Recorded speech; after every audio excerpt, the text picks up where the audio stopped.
বন্ধুরা, তোমরা সবাই কেমন আছো? আশা করছি খুব ভালো আছো আর আমিও খুব ভালো আছি। তো মায়াপুরের পার্ট 2 ভিডিও নিয়ে চলে এসেছি। যারা পার্ট 1 ভিডিও দেখতে চাও আমার চ্যানেলে গিয়ে পার্ট 1 ভিডিওটি দেখে আসতে পারো। তো মায়াপুর কিভাবে এসেছি, মায়াপুরে এসে কোথায় ঘর নিলাম সব কিছুই বিস্তারিত দেওয়া আছে।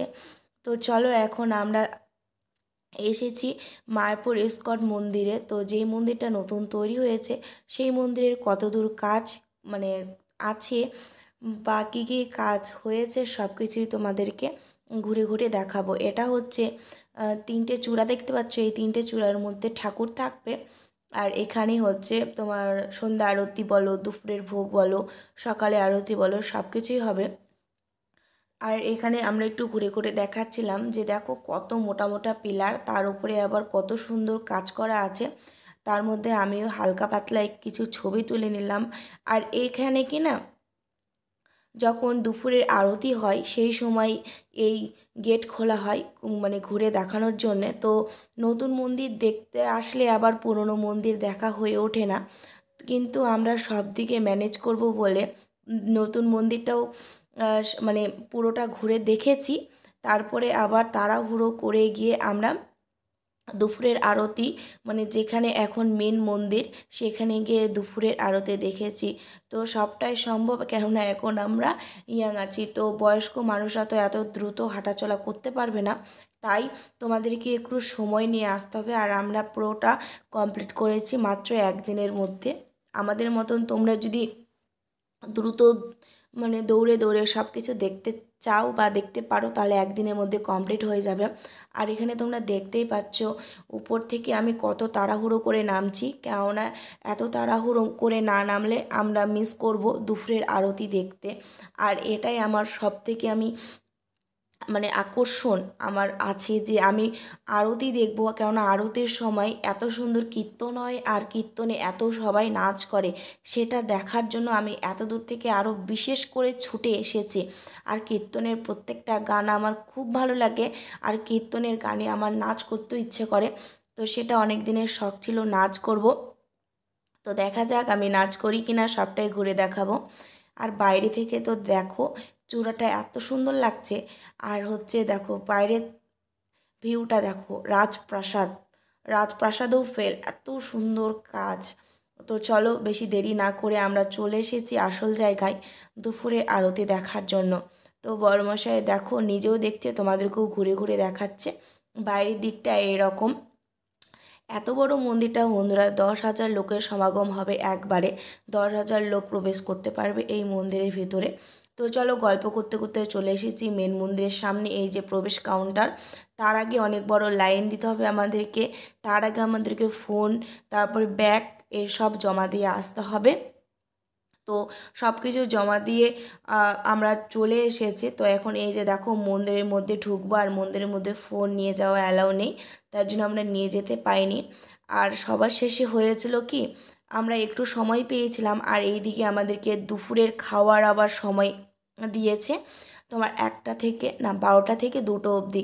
তাই ওখানে তোমার ঠাকুর দর্শন করে একটু কীর্তন শুনে চলে এসেছি আমরা গদা ভবনে।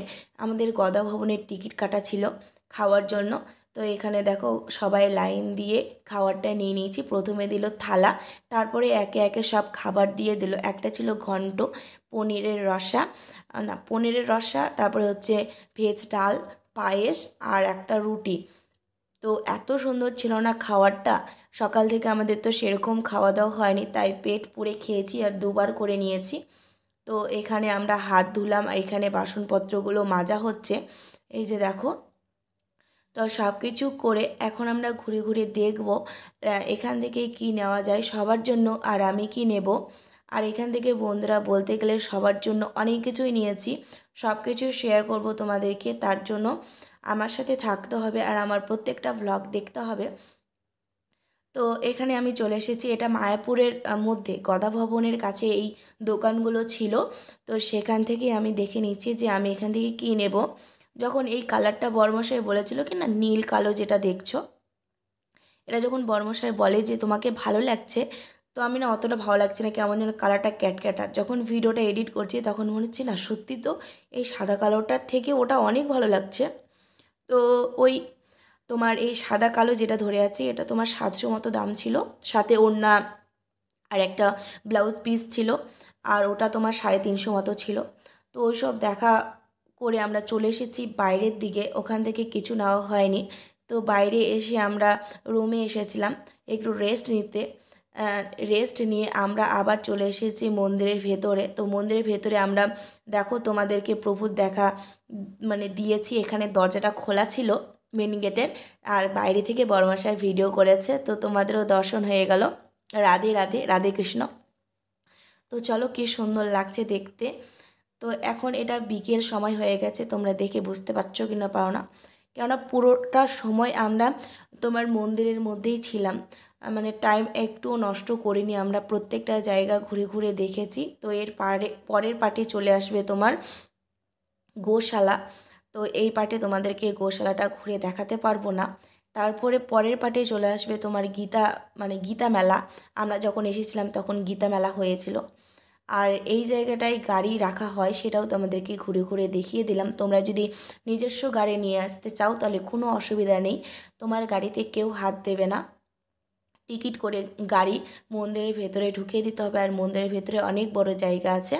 তো আরেকটা জায়গায় চলে এসেছি, এই জায়গাটাই হচ্ছে দর্শন স্থান কী কী আছে সবগুলো তোমাদেরকে দেখিয়ে দিলাম। তোমরা যদি আসো এই সব জায়গাগুলোতে ঘুরবে।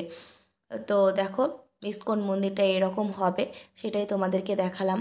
আর আশেপাশের পরিবেশটা এত সুন্দর ছিল কি না বলার মতো না, এখানে কয়েকদিন থাকার ইচ্ছা ছিল, ইচ্ছা আছে আবার আসবো। তো দেখা যাক, আমাদের যদি ভগবান ডাক দেয় তাহলে আমরা অবশ্যই আসবো। আর এই সব গাছগুলো তোমরা কি চিনতে পারছো? এই গাছগুলো হয় সব কৃষ্ণ তুলসী।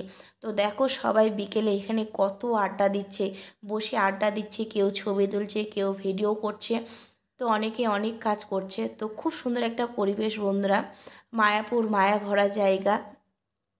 তোমাদের যদি বাড়িতে বয়স্ক মা বাবা থাকে তোমরা অবশ্যই নিয়ে আসতে পারো, এই জায়গাটায় আসলে তাদের অনেক মন ভালো হয়ে যাবে। তো এরপরে আসছে তোমার গীতা মেলা। গীতা মেলা কী কী পাওয়া যায় এই সব নিয়ে একটা পরের পার্টে ভিডিও আসছে। তো আজকের ভিডিওটা তোমাদের কেমন লাগলো অবশ্যই জানাবে। তো চলো আজকের মতো এখানেই শেষ করছি, ভালো থেকো, সুস্থ থেকো, টাটা।